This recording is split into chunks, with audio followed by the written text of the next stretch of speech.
કેમ છો બધા? કેમ છો? તો વરસાદ કેવો છે? વરસાદ કેવો છે? અમારા વાંકાનેરમાં જો આવો વરસાદ પડી રહ્યો છે.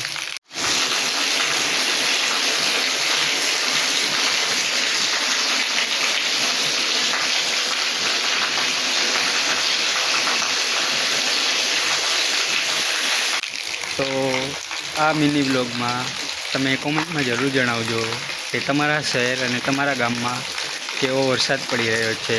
Thank you so much.